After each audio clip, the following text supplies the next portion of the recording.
professor who would say he's their hero. He is not a hero.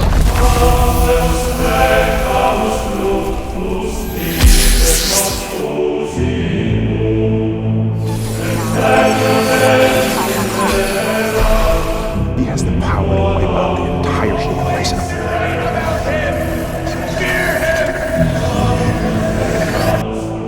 Bruce, please. I was wrong. You have to listen to me. We can go straight to Key Red, Mr. President. God have mercy on us all. Oh, God.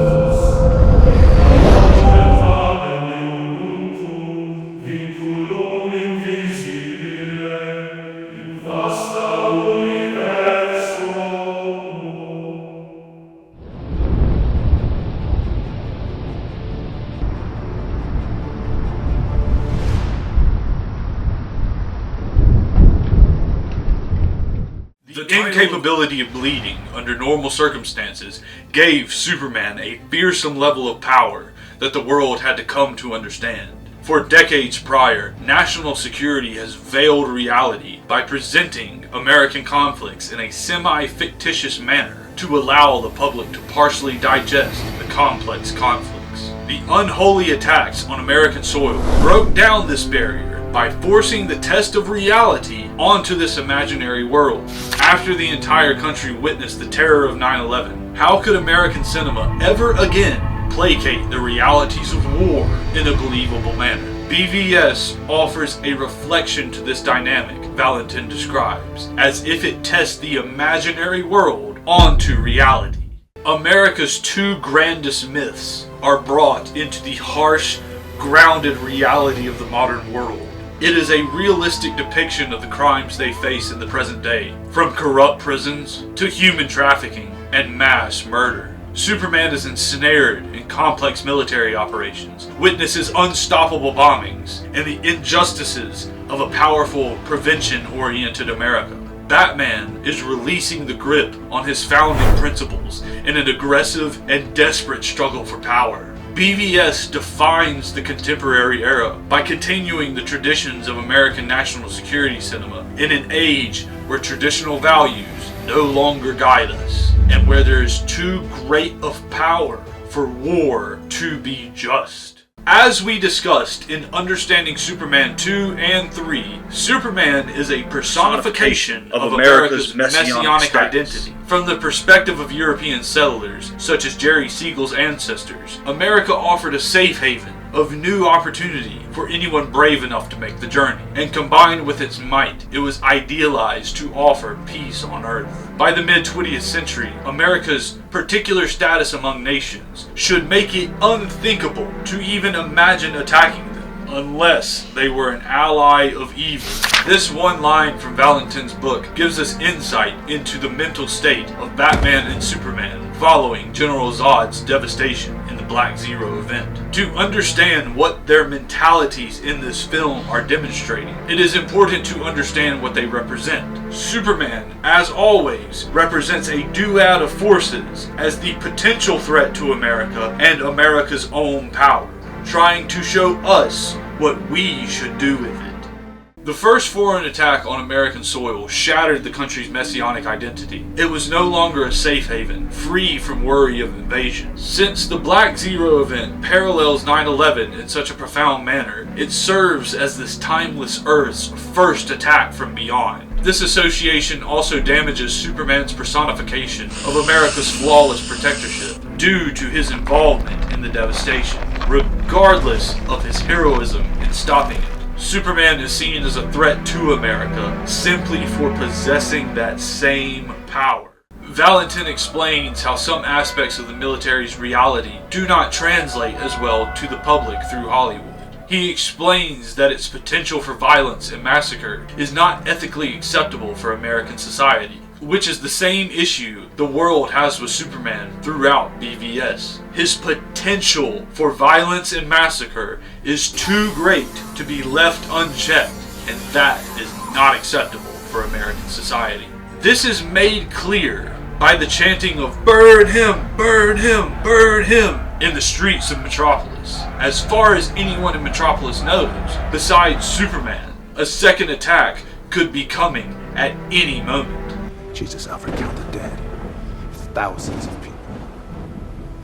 What's next? Millions? As we discussed in the first Understanding Superman, the character once again exists as conflicting identities simultaneously. Following the real and fictional catastrophes, Superman took form in representing both a power that was harmful and intolerable to Americans, while also representing the equivalent power that America possesses. However, as the power behind the threat of terrorism dwindled in the decades following 9/11, so did America's defensive justification for possessing its power. The effort to fight terrorism caused the national security apparatus to become increasingly preventative and tyrannical. The widespread disapproval of Superman we see in the film is a result of his representation of America potentially possessing too much power and the tyranny that would certainly follow. After September 11th, America's new enemy was both elusive and ubiquitous. Superman shares these two specific qualities. He shares the qualities of something capable of hurting America. He is impossible to catch, but he's everywhere. Yet another paradox he exists as. However, he also possesses the same limitless firepower and capacity for destruction as the American national security complex. This is how he is able to represent another opposing duality. The loosely defined terrorist offered an omnipresent threat in America because a terrorist could be anyone, anywhere, planning to outdo themselves. After the Black Zero event, the film's America now had an omnipresent threat with An alien who, if he wanted to, could burn the whole place down. There wouldn't be a damn thing we could do to stop it. The Black Zero event displayed the power the Superman is capable of. Over the course of a couple hours, General Zod and his world engine destroyed a portion of Metropolis equivalent to that of a small city park. Zod personally destroying Wayne Tower showed the world how much power just one being like Superman possesses. The fear of a second attack accompanies the introduction of an omnipresent threat. A terrorist could be anywhere, and in the film, the man who can single-handedly topple cities can be anywhere. The powerlessness and terror that the American people felt on the morning of September 11th is brilliantly performed by the film to set a stage for a modern America. On October 7th, 2001, addressing the nation from the White House Treaty Room, President Bush declared the war on terror by announcing plans to combat Al-Qaeda. The attacks on September 11th motivated the American national security complex to amass even more power than it already had. In the years prior to 2001, there had been great debate over arming the unmanned Predator drone, just like the one we see in the film. Following the devastation, the hesitations about the arming of Predators that characterized the years prior to 9/11 were now just a memory. The US military now had a way to strike someone down from the skies, while the man pointing the gun is invulnerable due to his absence. This ability that the American national security complex now possesses equates to how Superman could potentially use his powers of heat vision and invulnerability against whoever is beneath him or misaligned with his interests. Superman's ears capture nearly every word spoken, while his vision renders nearly everything transparent. The existence of Superman's nearly omnipotent senses would introduce the threat of mass surveillance to the people, on top of unpredictable destruction. Nothing would be secret from him, nowhere would be safe from him, and nothing could be kept private from him. In Batman Volume 7, Endgame by Scott Snyder, Batman is also fighting Superman, a poisoned, Jokerized version of him. Batman tells us through his internal monologue that Superman has limits, lines he never crossed. This thing the toxin has turned him into. If he wants to kill you, there's likely nothing on Earth that can stop it. Of course, Superman in BVS and in most comics imposes limits onto himself so that he does not bring harm to the world around him or impose on people's freedoms, like that of privacy. The CIA and the rest of the national security complex recognize no such limits and obey no boundaries. America needed justification to amass the power it dreamed of, and with 9/11, it had it. In 1978, the Federal Intelligence Surveillance Act, or FISA, was passed to protect the American people from an infringement of freedom by requiring a strict process in which America's intelligence organizations must appeal in order to be allowed to spy on an American citizen. Beginning in 2002, this legal process was completely disregarded by the CIA and the FBI, as they obscured the definition of what qualifies as evidence and began to build a machine to survey the world and investigate everyone, as Grant Morrison referenced. The company's First Data and Western Union volunteered their assistance in the fight against the perpetrators of 9/11 so that the CIA could establish a network in their massive processing centers. They now possess the power to track financial transactions, phone calls, and emails all over the world. Susskind tells us that this was only one part of the worldwide matrix. On October 26th of 2001, President Bush passed the Beguiling Patriot Act, which allowed for vast expansion of surveillance within the United States, including the searching of financial and personal records, the cooperation of the CIA with the other intelligence agencies and international corporations, and the overstepping of the executive branch combined to create a power equivalent to Superman's supremely superior senses. Nothing can be kept secret from them. They deny any freedom of privacy, and they consider evidence to be arbitrary.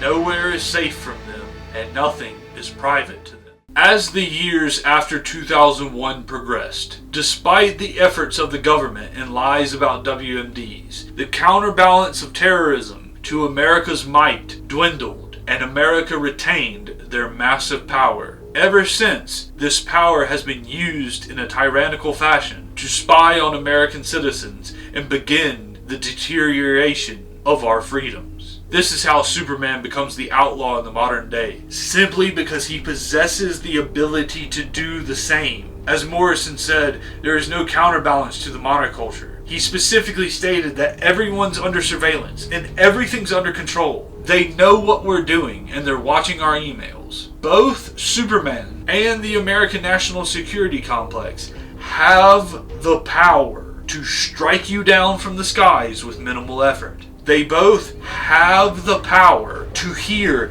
every conversation around the world. Their reach is too great to keep anything away from them. Initially, the Superman is feared because of his potential for tyranny. The hysteria and degradation of American society in the last 23 years is partially due to the fear of the great and mighty power that America wields, and the government's recklessness and dishonor when swinging the sword. This all demonstrates the oldest lie in America, that power can be innocent, regardless of Superman disproving this for himself throughout the film. It is the oldest lie in America because it was derived from its principal foundings. In a response to the terrorist threat, America's national security became elusive, ubiquitous, and unstoppable, thus creating the general horror of tyranny, which is the mortal sin of American political culture, as Valentin explains. Undoubtedly, power is sieged, power is amassed, and it is impossible to have power without taking power from others. Power cannot be innocent. For the government to gain power, people have to lose freedoms. Therefore, people fear the fact that Superman is capable of the same tyranny that the CIA and the American government committed after the 9/11 attacks. That is what makes Superman the outlaw in the modern day. The fear of his potential tyranny. The world today is powerful enough for there to be infinite possibilities as to what we can do. That often, the excessive choices is what we find ourselves so caught up in. The fictional Senator Finch states that The world has been so caught up with what Superman can do that no one has asked what he should do. Let the record show that this committee holds him responsible. He'll never answer to you. He answers to no one. Not even, I think, to God. desperate for intelligence following the attacks, the CIA thought about all it could possibly do, while rarely ever considering what it should do. In response to 9/11, the freedoms taken by the American national security apparatus resulted in tyranny and unchecked violence. Superman wields that same power, yet he never resorts to such sins because his duty and mythological role is to show us what we should do with our own power. Throughout the film, despite all the hatred thrown his way, Superman continually does the heroic defensive thing with his power. He shows up to Capitol Hill to defend his name and discuss solutions. Besides some intimidation, he hardly uses a fraction of his power to defend himself against Batman's attacks. And then the film culminates by Superman showing the most altruistic display of his power. A well-defined threat has presented itself with the coming of Doomsday. So, in order to defend mankind and offer salvation from the terror, Superman lays down his life to protect the world he loves. Before his sacrifice, no one knows how he will use his power or if a second attack is coming. Before dying to save the world, the looming threat of Superman's power existing freely was too great not to elicit a response.